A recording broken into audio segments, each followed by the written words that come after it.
It's time to be woke, take off your shades, it helps see through the smoke, cause the wicked hide behind the cloak, and if you stay in the mist, you gon' be soaked, so listen up, cause this hair of the dog, what's real, what ain't, is this the fog or smog, cause there's a difference when you breathe it in, so don't let the corporate media take you for a spin, this that morning show, they put you in the know, so I hope that you ready, cause all we do is go, go, go, yeah, come get your info, you gon' be like, whoa. Dog, we bout that, ayy. We in the song, we out here, yeah. Speeding the fact. Good morning, everyone. Welcome to Hair of the Dog. I'm Andy Kennedy. It is fine Monday morning on planet Earth. It's once again good to say that you're still alive. Welcome. This is our first official show under the standalone name Hair of the Dog. We are now an entity unto ourselves in syndication. And so it was a bit of a transition for us, but the superhero that I work with was able to turn about 5 weeks of work into a weekend, which, you know, kudos to her skill set. She just on a daily basis amazes me with what she could do, and it's absolute pleasure to be her co-host here at Hair of the Dog. And what a great segue into her introduction. Good morning, Carrie Barber. Thank you for that, Andy. And it's called Fun with ADHD and PTSD. Yay! Yay. Super productive. Somebody's got to buy a vowel. That's all I can say. That's just going crazy. True story. So, this is our first official show. So, in the independent space, we in syndication. So, thank you so much to KRTD TV, who is broadcasting us live across their channels. So, welcome to that audience. And if by chance this is the first time that you're actually tuning in this morning, welcome. We are live, we are interactive, and absolutely anything can happen. Typically it'll be dogs barking, but hey, it goes with the theme. So with that said, if you type a comment, particularly on Facebook, on Twitter, on YouTube, we'll see it. And we want you to join this conversation. Be civil. But yeah, all of this is presented with the citation sources so that you can read them for yourselves and make a judgment that you think either we're full of it or we're not. And if you disagree, tell us why. And it can't be because you're a socialist. No, you're going to have to come a little bit harder. And our audience is very well versed by now at critical thinking. So we invite you to catch up. And that'll be great. So that's correct. Yeah. And I would say that, Carrie, that it's a probably good policy on our part to say that if you are going to critique us, then one word responses will not do. Like, for example, Venezuela. Yes, exactly. Yeah. What do you mean by Venezuela? Can you back that up? Do you know what you're talking about? If you don't, just sit tight, little one. We'll get to all of it. We will make that journey together. Exactly, and it'll be happy fun times. Yes. So real quick, I want to do this in special thanks to our Patreon donors. We are on Patreon, and yes, we will have our super cool merch back available for everyone shortly. But I feel very strongly about. Wow, that was smooth. Yeah, I feel very strongly about supporting independent media, and here's why. If we're not the source that you decide to put your dollars towards, remember, vote with your dollars, then find one that you like. And the reason why publicly funded media is so important is because we are actually the pacers for corporate media. We know they're struggling. We know that they're losing out on ad dollars and viewership, and it's because they're largely bullshit. So what we do at independent media is we are accountable to you, and we are accountable to integrity and good old-fashioned ethics and journalism the way it's supposed to be. We cite our sources, all of these sorts of things that corporate media doesn't do. And I can tell you, just based on the last year and a half alone, we had 6 stories that we led with, and it was a couple weeks when corporate media finally started to pick up on it, and I couldn't help but notice they were using our same sources. So we know that they watch us, and the more that you support us, the more that you are actually changing the political landscape and the journalism landscape here in the United States. So I do want to send a quick thank you to Chris Hilbert, Dave Gutowski, KRTD Media Group, who is also one of our patrons, and Dean Martin. So far, these are our patrons. What's wonderful about our setup is we have super low overhead, but every dollar counts, and we use it towards supporting other journalists, software, building out our network, and doing all the marketing that is required. So thank you so much for all of that. Yes, exactly. And that's a very important thing to talk about right now, because in any transition like what we're going through, it's super, super important for the support, of our viewers and our Patreons that gets us to the other side fairly seamlessly, right? And kudos to them. Thank you so much for supporting us in this transition. It feels good. It's I think it's a kind of a rebirth of sorts in terms of what Carrie and I believe in, and that's super important to me, especially right now with all of the stuff that we're being inundated. Right? It's tough. I'm not going to lie. It's really tough being in this space right now because of all the things that are going on. Right, in terms of what's happening, including the the stifling of progressive voices through social media, which is really our only voice right now. It's really our only platform, and it's starting to fly its corporate colors with the quote unquote algorithms, and that's a big deal for us because it's our real only way to get out there. I've heard a lot of different people talking about from Convo Couch with Fiorella and Craig and Status Quo, Jordan Sheridan, that these people, their livelihood is what they do, right? And their growth has basically come to a stop. So we have to somehow push forward. We have to tell them that, no, the way that you're trying to get us to stop by telling us that nobody cares and nobody's watching, we have to say to them, no, we don't believe you. It's not working. We have to continue to try to get our messaging out there. But that only happens with support from our viewers, right? And that's a big deal. Yeah, absolutely. So there are a couple ways that you can get around that, and that was part of my ADHD discovery over the last few days. Comment, like, and share. So those are the big ones. There are some other ones that I'm going to keep close to the vest, but I went, oh wow, I just broke the algorithm, and I tested it and it works, but I'm going to hold on to that one. But for right now, comment, like, and share. And even if that comment is, I hate your hair, I hate your lighting, totally okay. Just go ahead.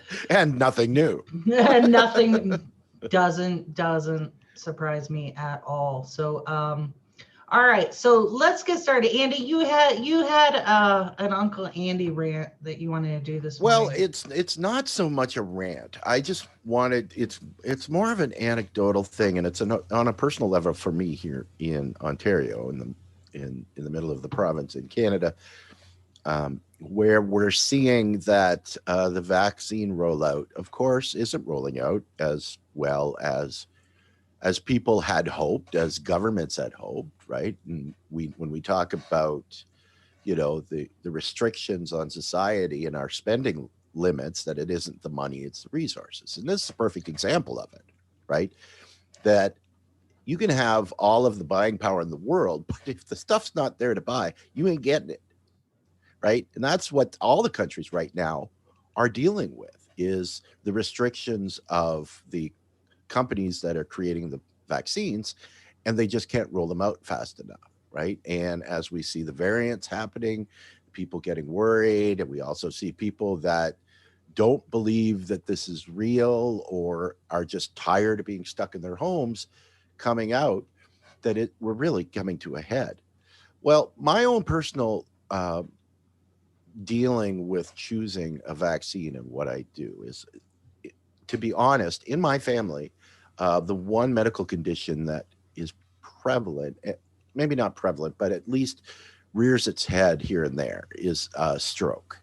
And so when I hear things like the AstraZeneca vaccine being, an issue with thrombosis, or not to be taken by women who are pregnant or childbearing or whatever, the actual worry is, it was a personal choice to not go get it. And right now, in my age group, that's really the only one that I could get, right? So I've kind of put it in my own head that I'm going to wait for one of the other vaccines to become available, because quite honestly, where I live and my life here, I don't really have to leave the house that much anyway. I'm retired. I don't have to go into the house to work. Most of the stuff I do online with my editing and graphics design and podcasting and all that stuff can occupy me here at home fairly easily, right? So that was a personal choice. But the other thing that entered my mind is that I know people are afraid, and I know people are sick and tired, but I also came to the conclusion that there are an awful lot of people in our society that are considered essential workers, right? That are younger. And one thing that we do know now is that the virus doesn't discriminate by age anymore, right? That we're just as many people getting sick that are younger, that excuse me, that are older when the virus first came out, right? So I made a personal choice that a AstraZeneca vaccine might help somebody that's more in need of it than I am, right? So, I think that we can choose to be selfless in that way. There's certainly lots of people that are on the front lines every single day that are probably, have small worried. They have families, they have parents. So I'm okay, right? I'd rather see somebody else get that vaccine that was maybe meant for me, get it before I do, because my situation's okay. I don't think a lot of people think in those terms, and maybe we should, if we're looking for a more just society to live in. Very well said, Andy, and I applaud your choice. So yeah, it's one of those things, and I do want to get into that discussion, not today because we got another thing we got to tackle today, but all I want to say to people who are like, I was one of those people who was reticent because I have weird allergies, weird allergies, and I do get anaphylactic reactions. But when it comes to personal safety, if you're worried about this, all I gotta say is peanuts on airplanes. Yeah, That's pretty much it. Same thing. So, all right, peoples, let's, this is where I think I'm going to piss off a lot of people, but I don't care. So we're going to have a really tough conversation about performative and actual activism. Now, I don't want to say that one is more important than the other because the two go together. However, if you have one without the other, nothing changes. And that's what we're seeing now. So if you're tuning in from Minneapolis, I really want you to pay attention today, because I don't see any of you doing this, and you need to. If you're watching from Louisville, Kentucky, if you're watching from Atlanta, if you're watching from Dallas, New York, what the fuck? Why haven't you done this already? So we're going to talk about that piece that you're missing. And we're going to do it in terms of the Black Lives Matter equal protection all of those protests that have gone on for a year. So here's where I want you to sit with this just for a second and ask yourself this question. We have been out in the streets. We have been protesting. We have had riots. We've had grandmas and nurses and moms shelled with tear gas and rubber bullets and everybody arrested and beaten. And we've seen these horrific, horrific pictures of our own law enforcement, of National Guard, of all of these groups who are now fighting and literally at war with our own people who are simply asking for due process and equal protection. And nothing has changed. So in your mind, do you think that maybe something is missing here? So Andy, this is the first graphic of the comparison of the two.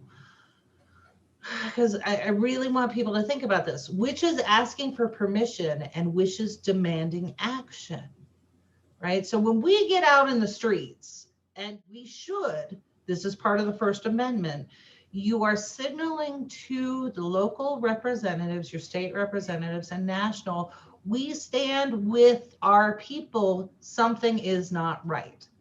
And we need to do that. That is true. However, I suggest to you that that is largely performative. That is the same as writing Black Lives Matter on a road.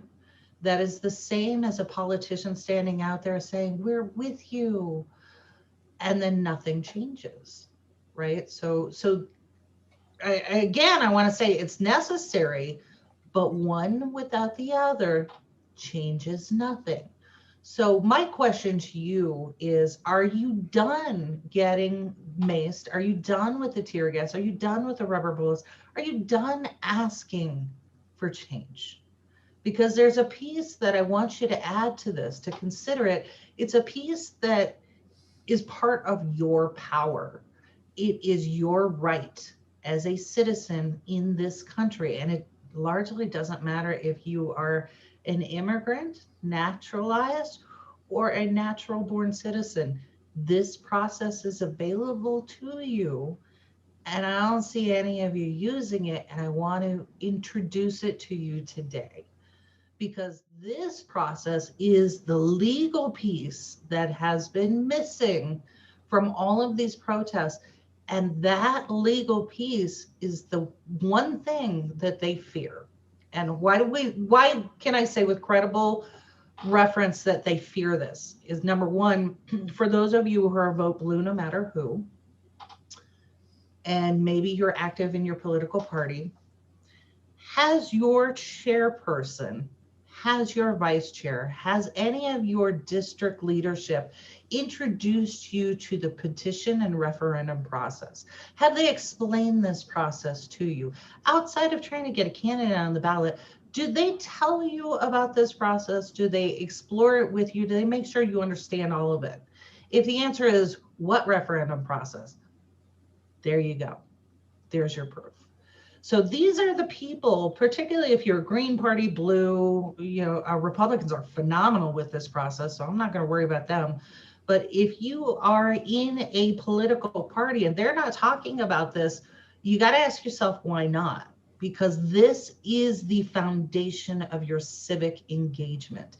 If you don't like something or something needs to be changed and you are not getting representation either at the local or state level, we're not even going to worry about Congress because they're full of it. But at the local and state level, this right here, the referendum process, is how you make change. So I want to show you an example. And I hate to keep bringing up my state, but damn, New Mexico is off the chain right now, just absolutely off the chain.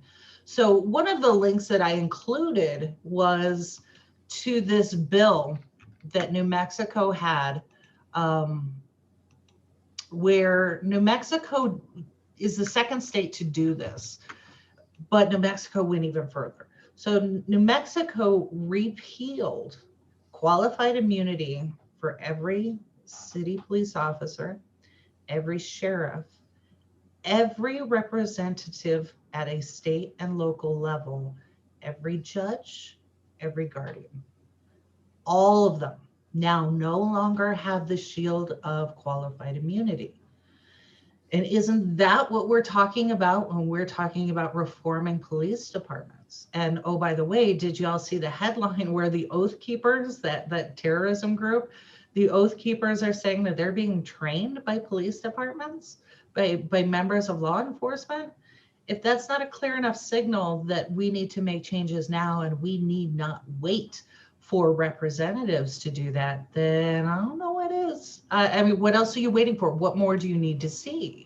So I just want to put that out there and posted the link yet again so that you can see it. And what I want you to understand with this bill, oh, hey, Falcon's joining us this morning. Good morning. Good morning to Jerry.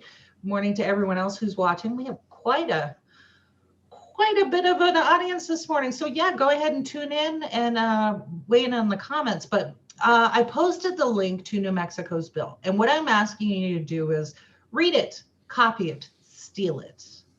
So here's how this works. You can take this bill. This is step one. Take this bill and literally scratch out New Mexico and write in your state's name. You may have to do a little bit of research because your state in a statute, and you'll have to look up your statutes, your statute will define what qualified immunity is. So you can either reference it and put a line in there, this repeals statute XYZ, whatever that number is, or you can just put this bill through. So the first step in this process is you take New Mexico's bill. And New Mexico caps awards, like if you want to sue a police officer who beat your head in civil rights violation, it caps it at $2 million for your award.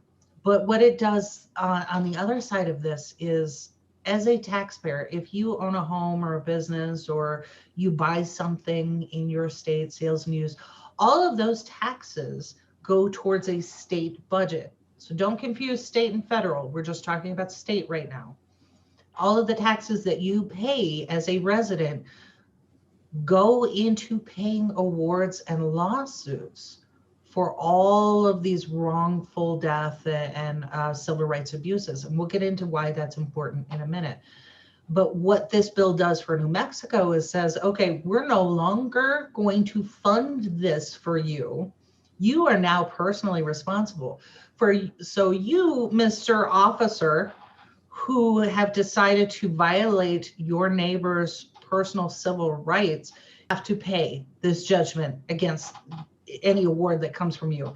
And oh, by the way, now you can sue the Fraternal Order of Police who is shielding this officer. And if this officer is found to have been in violation several times and been cited several times, you can sue his chief of police or her chief of police, and you can sue the union who shielded them. So that's what this law does. And if you want to enumerate that specifically, you can do that. Take New Mexico's bill, white it out, find your local state representative and say, here, I want you to help me with this. Give me your staff member. I want you to submit this and sponsor this. And if they tell you no, find another one.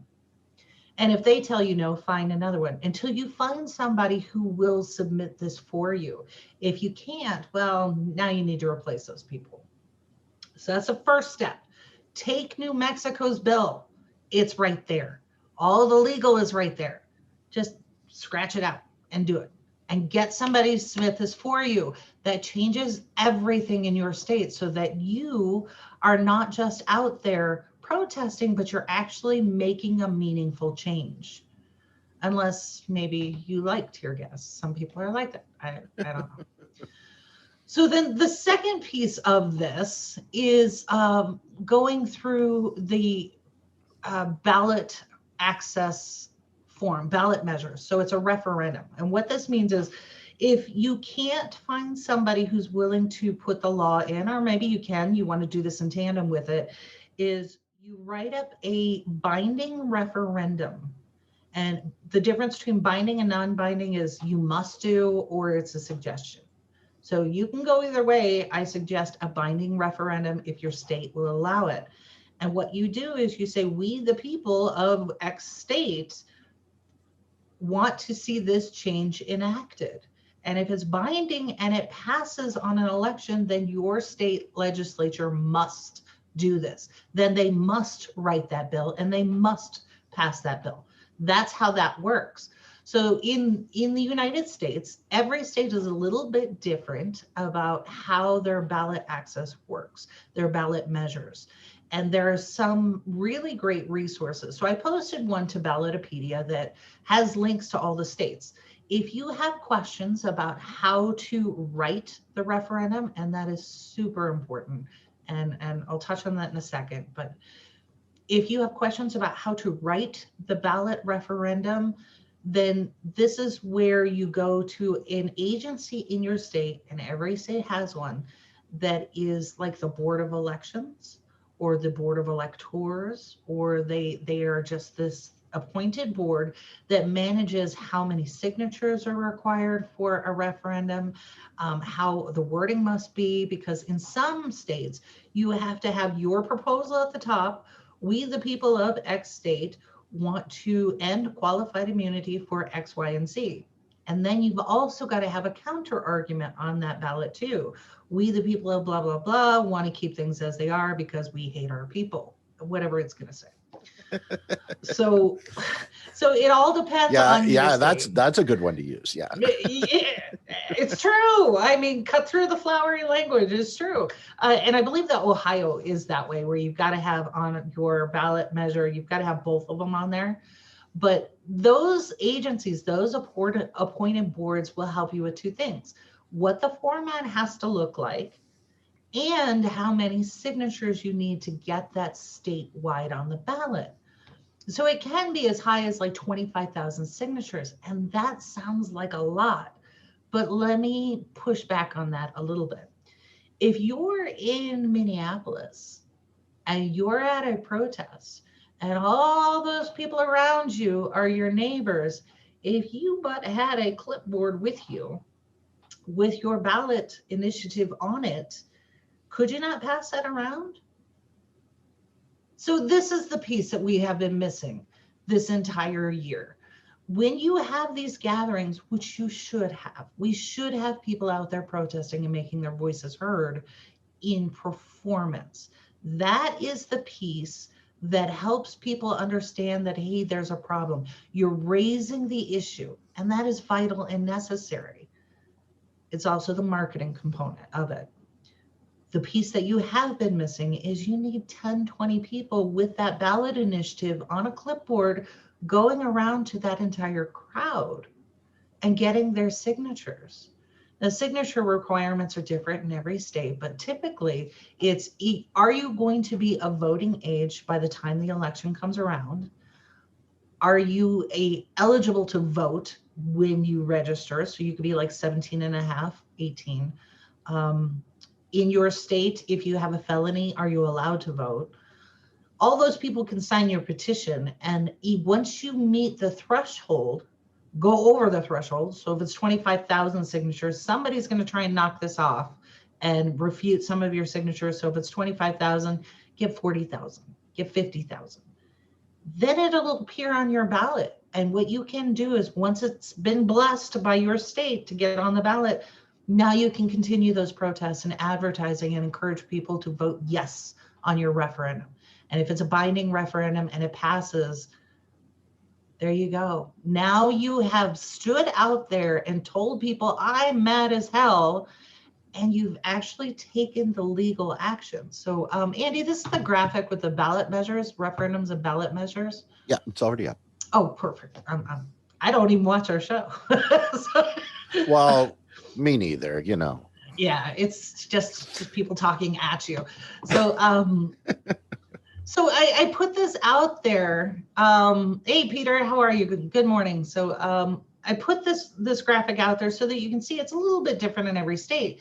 And if you recall, we had the lovely gentleman from the Teamsters Union on about Prop 22 in California and the Uber and Lyft resolution. So this was something that corporations took hold of, this law, the referendum, to make a binding resolution and get that on the ballot. And it was Teamsters and the gig workers who were fighting against it.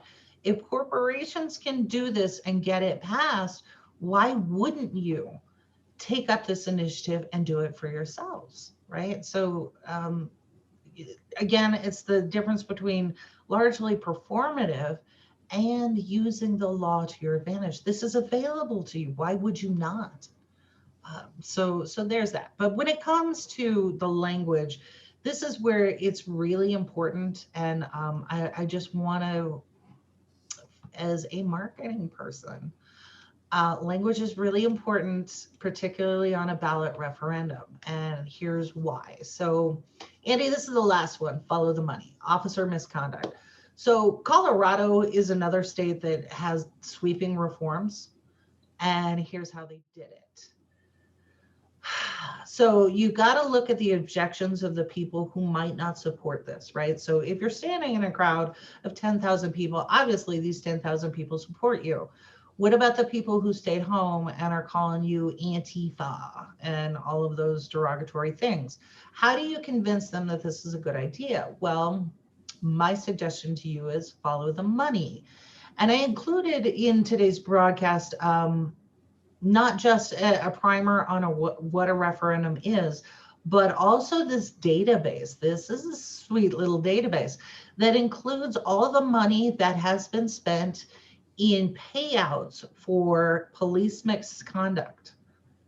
So follow the money. And when I mentioned that it comes out of your property taxes in particular, yep. So when your schools in your city or your local municipality have to make cuts, you no longer get sports programs, art, music, any of those things. Your kids now have to pay extra to participate in sports. This is why. This is why, right? So we have this horrible public school funding. Plus, oh, by the way, every time one of these jagoff officers violates your civil rights, you get to pay the penalty.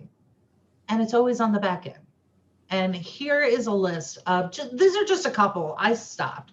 There are thousands of entries in this particular database by state, by city, by transgression. What did they do? Is it wrongful death? Is it just a civil rights violation? Just. All of these things are in here, but here's just a couple from Colorado. So the Aurora Police Department paid a settlement of $285,000 to one person, somebody who didn't even make it to the news. They abused this woman and she sued them and she won $285,000. That did not come out of the Aurora Police Department budget. I want you to understand that. That came from the Aurora and Colorado budget, right? So they didn't pay, the people who are actually guilty of the transgression didn't pay it. The rest of Colorado paid it. City of Boulder approved a payout of $125,000 for another police misconduct thing. That $125,000, how many programs could that have benefited in Boulder? You know, you're talking about you're feeding the elderly, homeless populations, upgrading public schools. Right. All of those things that did not go to Boulder's budget. Instead, $125,000 went to pay for this wrongful judgment. Denver, the city of Denver, $28 million for police and jail claims. So this is every time that the police slam somebody's head into a wall or handcuff somebody and break an arm, all of these things that they should not be doing, you pay for it if you're in Denver. Fort Collins, here was another one, $125,000. And like I said, I only took just a few minutes to go through the database. There are thousands. And this one, Washington, D.C., wow. In a 4-year period, the District of Columbia, they are not a state. They're just this little area, District of Columbia. Teeny tiny. Yeah, teeny tiny. And in fact, the people who are responsible for DC as their local representatives are members of Congress. So that $30 million on police misconduct cases in an area of such detrimental income inequality and all the shit that's going wrong in DC. 30 million was paid because officers could not follow the law. And that's essentially what this is, right? We're saying equal protection so that a George Floyd gets due process and gets to live. And the officers who are charged with upholding the law are they themselves subject to the same law. That we don't have somebody out there who is above the law and acting with impunity and running around like Judge Dredd. That is never supposed to be happening. So this is part of the language that you want to use, particularly with your more conservative neighbors, because if they're going to argue, we back the blue, then that is the language that you need to go with. We back police officers and we back those who uphold the law and who are adhering to our most basic values in the Constitution. We back the blue. And we want to make sure that our property taxes and our taxpayers are not being held accountable for what a small minority of officers do. That's the language you go with. So you're removing objections. This is not hard. It's not hard to do. And what you're also doing is when these other groups come up to stop it, guaranteed they're going to be backed by the Fraternal Order of Police or whatever craziness comes up, you're going to give them less wiggle room to oppose you. So you're going to go out and write this from that perspective, remove those objections, and give your opposition a lot less to work with so that they have to come out with batshit crazy. Yep. Then you did. Yeah. And then we'll see a lot less police union heads crying on television because they're being maligned, much like billionaires crying on CNN. Yeah, dabbing themselves with $100 bills.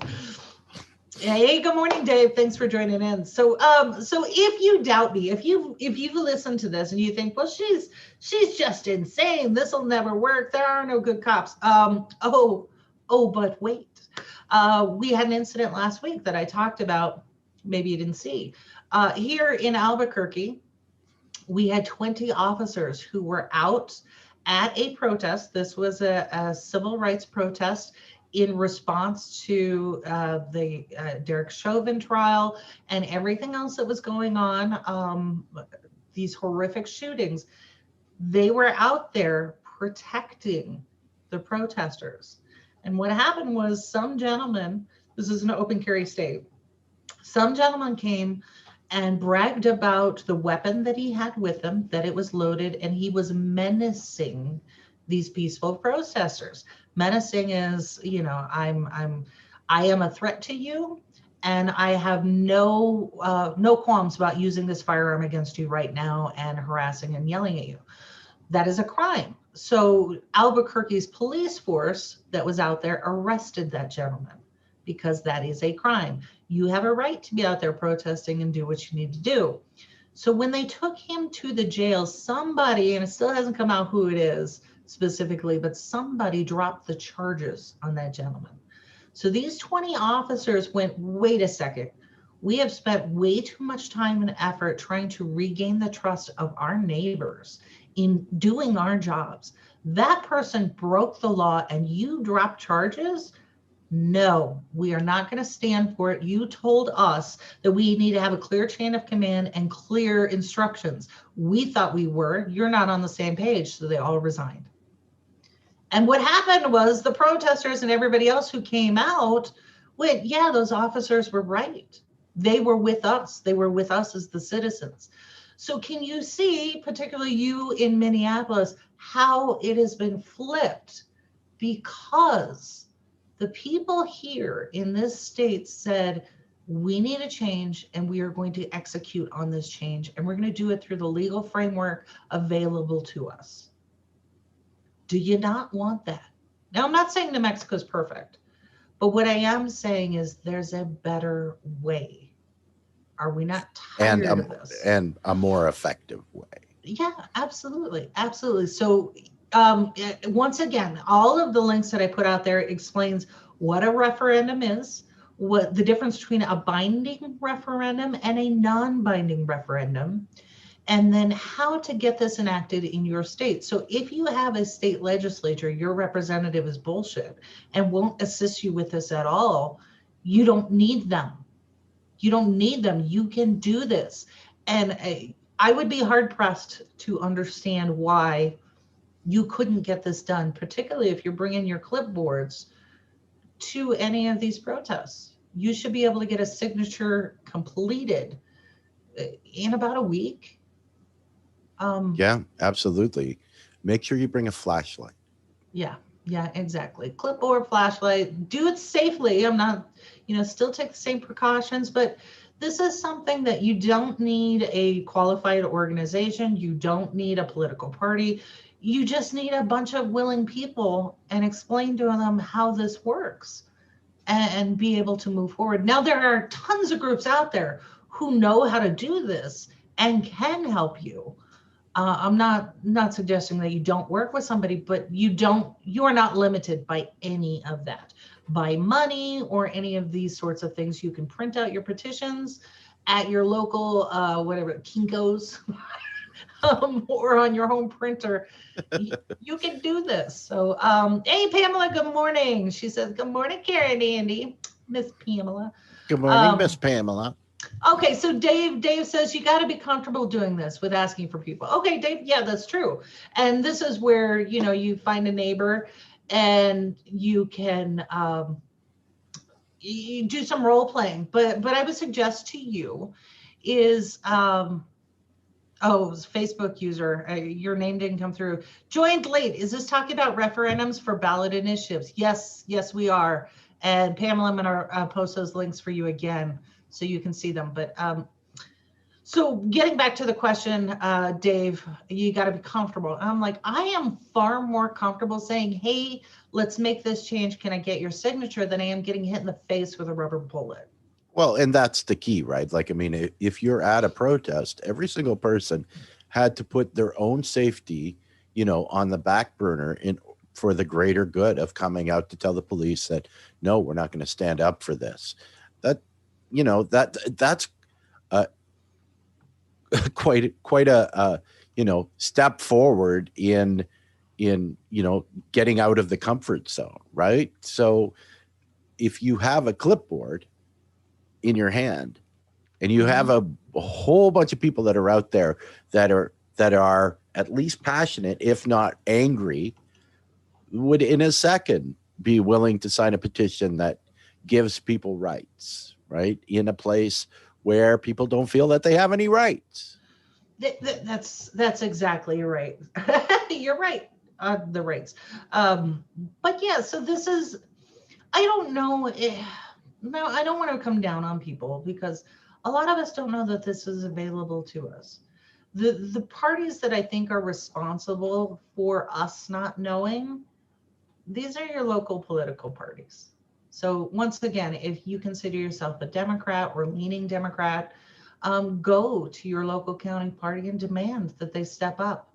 Because I know they know this process because it's almost identical to get candidates on the ballot. Almost identical. So not only will they be familiar with this process, they will be familiar with how to defend.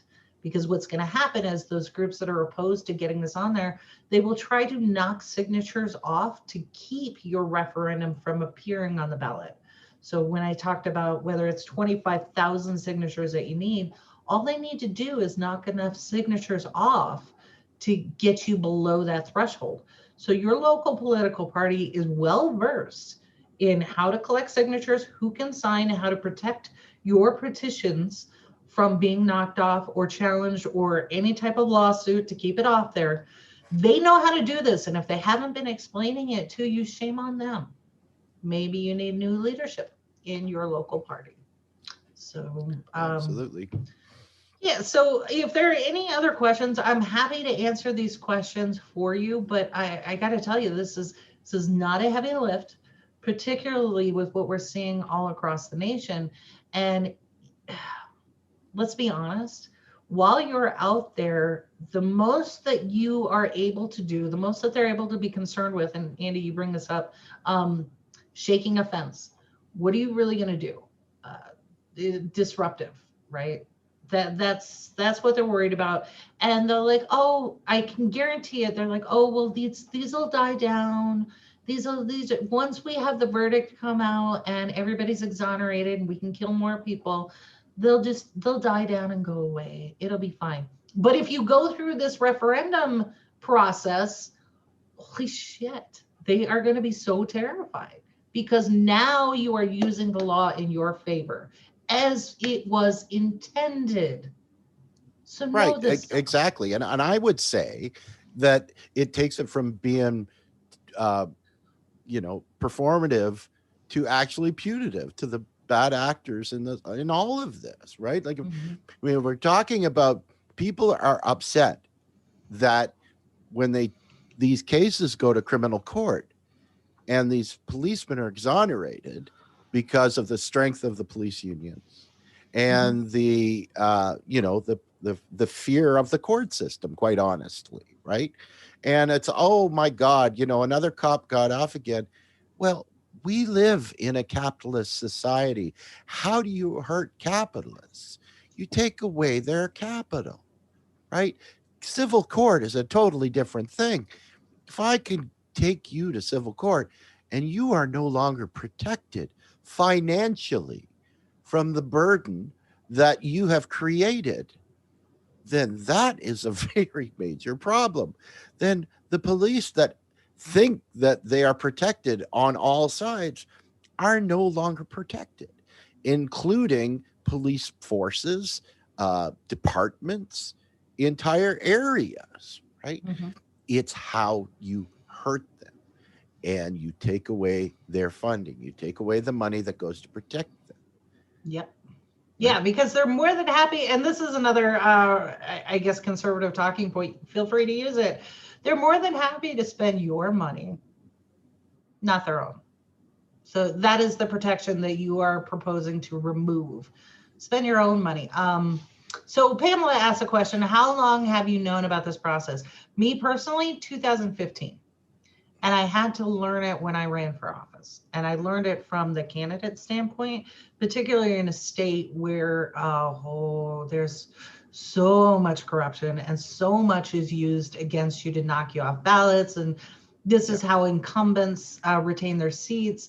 Their first line of defense is keeping challengers off the ballot, which is so undemocratic. Right. And we have to explain that when you go to get signatures so that you can run, if you're running as an independent, I forget the actual numbers, but there's somewhere in the terms of, if you're running as a Democrat or a Republican, you only require, 50, 100, 200 signatures. If you're running as an independent, that number goes up by at least a factor of 10. Oh, absolutely. So in my race in particular, I'll give you the numbers. It was a countywide race. I needed 11 signatures if I was running as a Republican, 14 if I was running as a Democrat, 1,200 if I was running as an independent, and I only had 30 days to collect signatures. So yeah, it's this is where I learned the process and how it works. So the candidate campaign process is parallel to the referendum process, a little bit different, but this is where your Board of Elections or whatever entity it is, it may be called something a little bit different. That is what they're charged to do. And you can call them up. Those people are really, really nice. How many signatures will it take? Is there a standard format that I need to use? And what does this look like? Can you direct me? Until you make that phone call or get in touch with them, I did include some links for some very generalized legal requirements and things and some resources that you can refer to. And what I would love to see is a bunch of people out there in every state taking up this process, because it's there. It's been there. It's been there the entire time. And shame on your elected officials who didn't tell you this. But one quick shout out. And this is kind of what sparked this conversation for me. After the 13-year-old was shot in Chicago, there was an alderman. Alderman is like city council person in Chicago, an alderman who pushed back on social media because everybody was looking at the alderman, do something, do something. He's like, there's no legal framework for me to do anything other than stand up in a Chicago City Council meeting and say this is wrong. That's performative. What he said was, this is on you. And people were really upset about that. But I was like, he's right. Absolutely. He's right. So, so this is kind of why I wanted to have this conversation. And I'm going to reiterate this over and over again because our tens of viewers are not enough to really make a performative change. So yes, we're like a classic, shampoo commercial. We need you to tell two friends, and you tell two friends, and so on and so on. Yep, exactly. Please share this with other people. And like I said, I'm happy to answer questions, but I gotta shout out to the alderman. He was absolutely right. And I just wanted to take it one step further. Not only is it on you, but here's how you fix it, right? So I want to give you the tools and the resources available to you. And they have always, I feel like every time we do this, I feel like, the Wizard of Oz, and I'm like, Glenda, I'm like, you always had the power. It's here. And it's true. So just look out for houses, Carrie. Right. Pam asks, can you have the alderman on a show? I have been texting back and forth with him, trying to find time on his schedule because he is an alderman. He works a full-time job. So I have been texting back and forth, trying to get him on to talk about not just what's happening in Chicago, but people taking the reins of power that is their due. And how does that happen, particularly in a city like Chicago that, I absolutely love Chicago. It was one of the nicest, friendliest cities I have ever been in. As does Finn. Yeah, there he started already. But it's got problems, and here's how you fix it. You can complain, but when complaining isn't enough, maybe you try this, and let's see where it goes. So, so Pam says education was supposed to be our Glenda the Good Witch. That's right. So, yeah, that's it. So, all right, Andy, before Finn starts going off here, and he's really upset. You have any final words of wisdom for us before we get out of here? No, I think you covered it quite well, Carrie.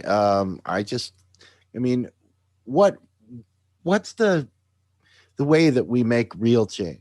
How do we make effective change, right? The problem with the protests, expecting them to garner support, is the narrative. The narrative is so easily co-opted by the bad actors in our society, right? That the fence violence and Antifa and all of these things, right? We have to start to come to an understanding that the path forward for people that want to make change is going to have to be through the pocketbook. It's going to have to come through the wallet, right? We're going to have to threaten to take people's money away. That's how you make real change in a capitalist society. You take away their ability to earn capital. We've talked about a lot of different, examples of that. And it's true. We have to use the tools necessary to us because, as a number of people on the campaign trail, including Bernie and others, is that the reason they call us the 99% is because that's who we are, right? And that's the only advantage that we have, is that we have the numbers.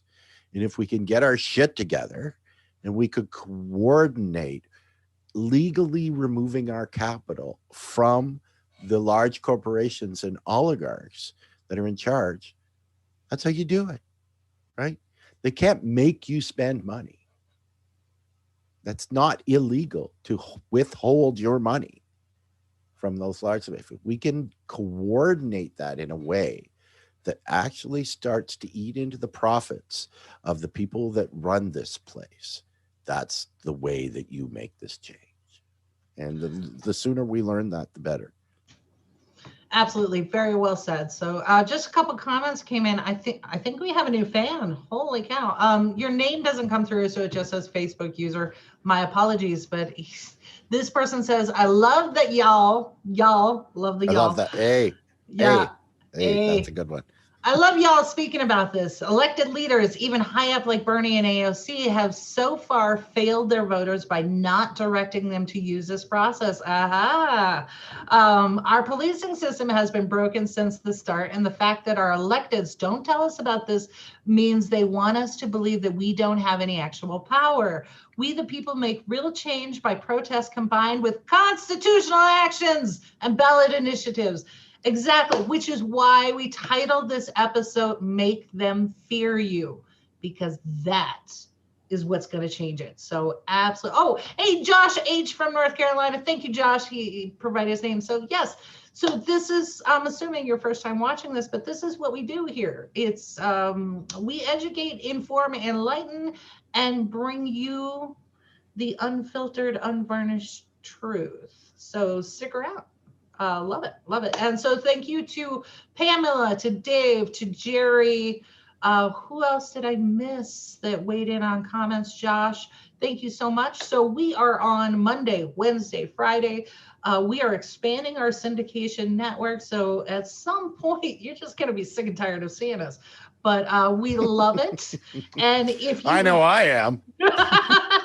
if you have a topic that you want us to cover, if you've seen just a flash of headlines somewhere else and really want to understand the issue more, we take requests and we do the research for you, present that here, and then we have a healthy conversation about what that particular topic is. So thank you for joining us. Yeah, and it's right now, especially with us, going out on our own, and we've got to try to get some numbers up. And we know you've heard it a million times, but liking and commenting and sharing our content really does help. It's really the only way that we can get our words out there and try to reach as many people as possible, because that's what we do. And the more people we reach, the better. And hopefully we can all move forward, because we've been moving backwards for an awful long time. Right? So anyways, everyone, enjoy your Monday as best you can. And we are happy to be here, and we will see you bright and early on Wednesday morning. Take care, everybody. We bout that, ayy. We in the zone, we out here, yeah. Spitting the facts, how it's supposed to be. Adhd Discovery, we keeping it G.